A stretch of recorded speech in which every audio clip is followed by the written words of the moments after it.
Ianuarie 2026 pentru frumoșii mei săgetători. Bine ați venit, dragilor! Astăzi vom încerca să vedem cum arată luna ianuarie pentru voi. Hai să vedem. Soare, luna, ascendent sau Venus în săgetător, ok? Ca să rămână întotdeauna mesajul foarte clar. Energia lunii ianuarie la Scorpion am amestecat o grămadă cărțiri și n-au vrut să iasă și la voi pare un pic așa cam la fel. Au sărit două cărți, avem două tipuri de energie pentru voi sau cel puțin o energie care a vrut să puncteze două lucruri. În primul rând aș spune în luna ianuarie este despre a vedea anumite semnale și al doilea este intuiție.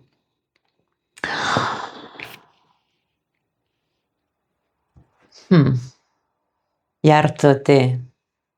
Accentul e pe tine, dragă săgetător. Poate că pentru unii dintre voi în luna ianuarie vin foarte multe semnale către voi care tu știai, intuiția, da, îți spunea unde este limita, pentru că aici vorbim despre o palmă ridicată în sus, o palmă înseamnă stop.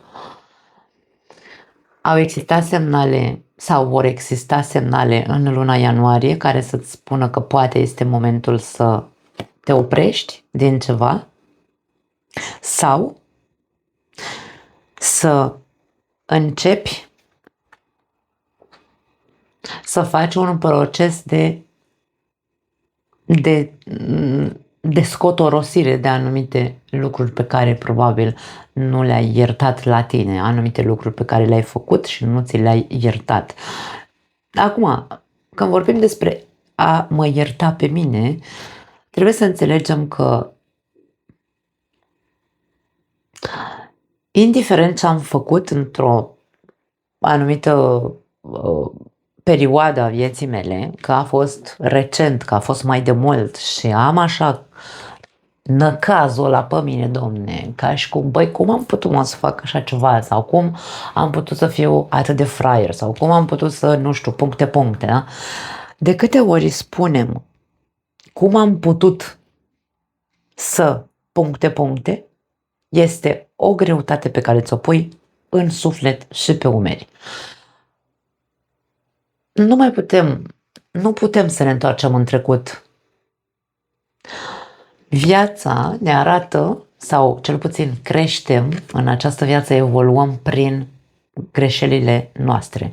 Dacă noi nu suntem în stare să scoatem din noi ideea asta de trebuie să stau, nu că trebuie, stau cu acea greutate în suflet pentru că n-am știut să fac mai bine, n-ar fi trebuit să fac asta, ok, dar ce ai învățat de acolo? Pentru că dacă nu extragem lecția, nu ne vom elibera absolut niciodată pe noi înșine de propriul nostru, propria noastră greutate pe care ne-o tot punem și ne-o punem. Vinovăția și critica la adresa noastră este cel mai mare cancer. Nu mă refer la boală, da? În metaforic vorbind, cel mai mare rău pe care noi alegem să ne-l facem. Așadar, mare atenție la ce-ți dorești pentru tine. Ok? Sau la ce-ți spui ție, mai bine zis. Așadar, aș spune că vor exista semnale, nu că n-ai avut, dar poate că le-ai ignorat pentru că nu știai dacă este vocea intuiției tale sau nu, însă vor mai exista semnale care îți vor spune ajunge, dragă săgetător, eliberează-te odată de ceea ce ai în suflet, iartă-te și acum mie vine să spun pentru unii dintre voi de ce vă apasă atât de mult acea chestie pe care nu o puteți ierta la voi, din cauza faptului că tu vedeai semnale, dar nu le-ai ascultat niciodată. Și e probabil ceea ce apasă cel mai mult în momentul de față. Dar, așa cum am spus, nu putem să ne întoarcem în trecut. Nu mai contează, așa ai știut să faci atunci, dar dacă ai extras lecția, asta te-a făcut să evoluezi. Asta e, n-ai ce să mai faci. 4 de cupe.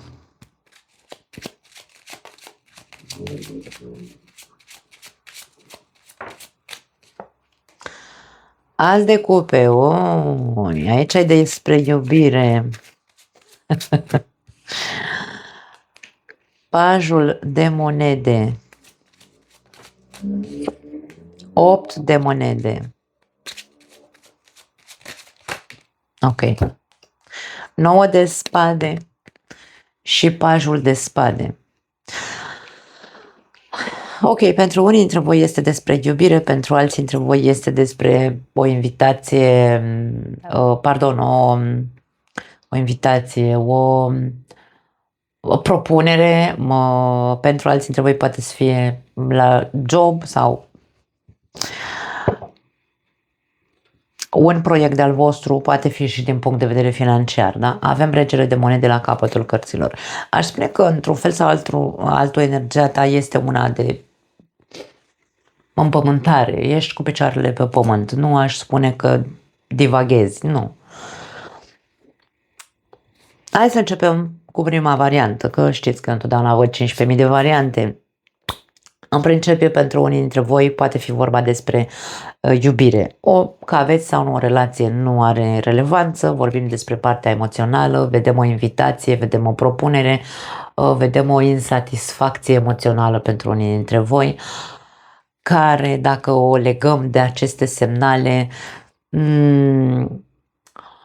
vorbim despre faptul că tu știi sau vezi de mult faptul că te simți acum vinovat pentru că nu ai luat o decizie mai de mult, asta este altceva. Nu este despre a vă despărți în cazul în care sunteți într-o relație, nu, este despre a analiza, îmi vine să spun. Ce ți-au spus sau ce îți spun în continuare toate semnalele astea pe care tu le primești de la cel de lângă tine sau despre iubire.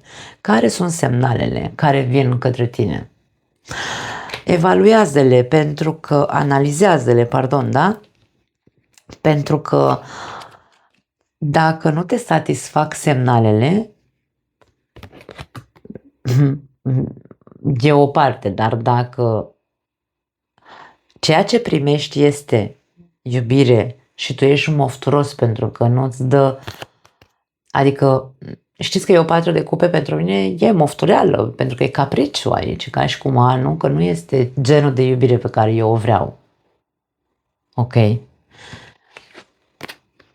Aici, dacă sunt cele mai mici semnale de intenții bune, da? De intenții bune, pentru că am un paj de monede aici. Dacă intențiile sunt chiar dacă sunt mărunte sau poate nesemnificative pentru tine, cu 4 de cupe, oferta este una serioasă, este una generoasă, este una care ar trebui acceptată, îmi vine să spun. Chiar dacă această persoană, făcând mici pași, da, ție ți se pare ca și cum nu face nimic. Și aici este cumva skepsisul. Uite-te la semnale. Uite-te la semnale și ascultă-ți intuiția, ce-ți spune-ți intuiția despre gesturile acestei persoane. Da?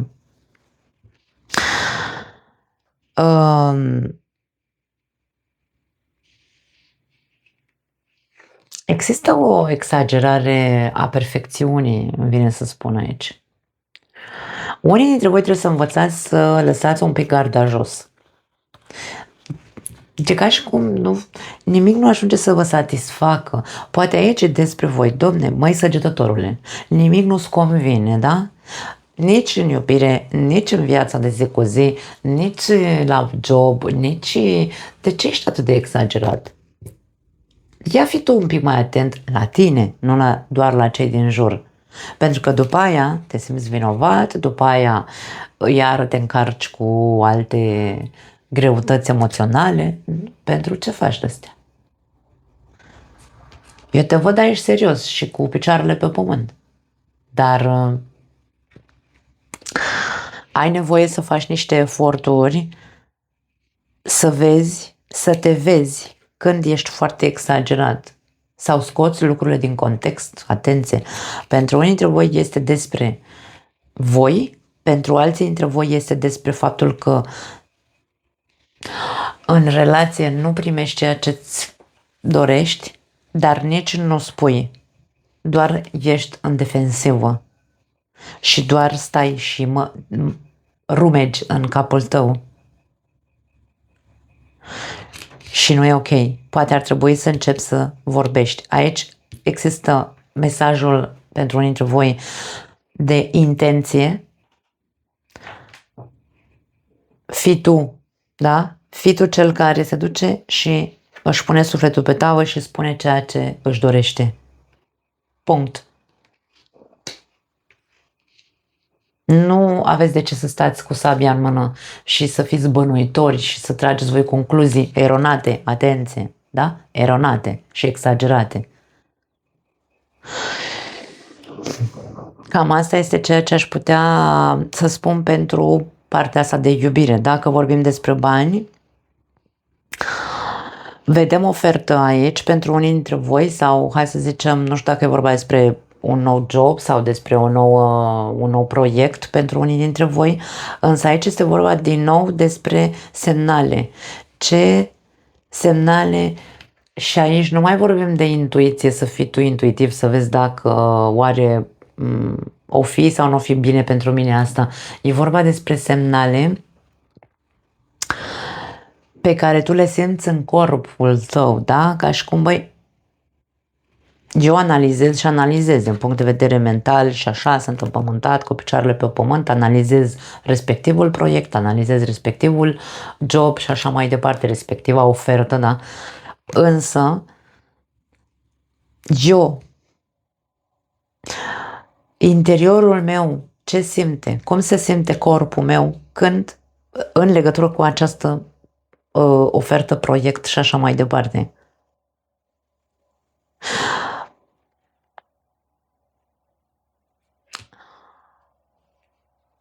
Îmi vine să spun că fiecare, sau mă rog, orice lucru nou în viața noastră, orice ofertă nouă, orice proiect nou, orice job nou, nu poate fi